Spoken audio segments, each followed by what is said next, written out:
Comment est-ce que Dieu a secouru le fils condamné d'Abraham? Il a fourni un animal innocent et sans défaut pour mourir à sa place. Relevant la tête, Abraham aperçut un bélier retenu par les cornes dans un buisson.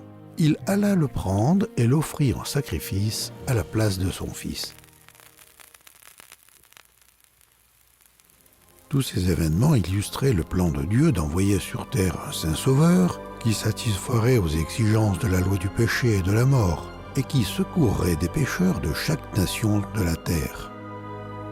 Abraham donna à ce lieu le nom de Yahvé-Jiré, l'Éternel pourvoira.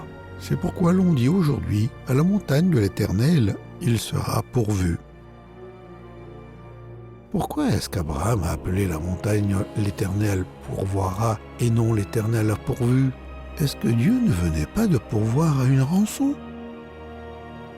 En appelant la montagne l'Éternel pourvoira, le prophète Abraham prédisait le jour où, sur cette même montagne, Dieu lui-même allait pourvoir un sacrifice de sang si coûteux que Dieu l'accepterait comme paiement complet pour le péché du monde, afin que quiconque croit dans ce sacrifice ne périsse pas, mais ait la vie éternelle.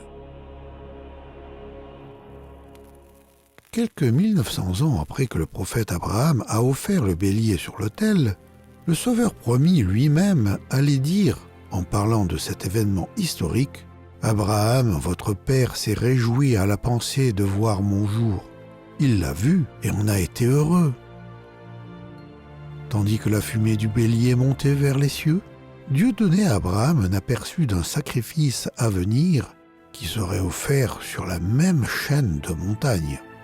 La réponse d'Abraham à la question de son fils Isaac « Où est l'agneau ?» prenait un sens beaucoup plus profond. « Mon fils, Dieu se pourvoira lui-même de l'agneau pour l'Holocauste. » Pour Abraham et son fils, Dieu n'avait pas encore fourni l'agneau.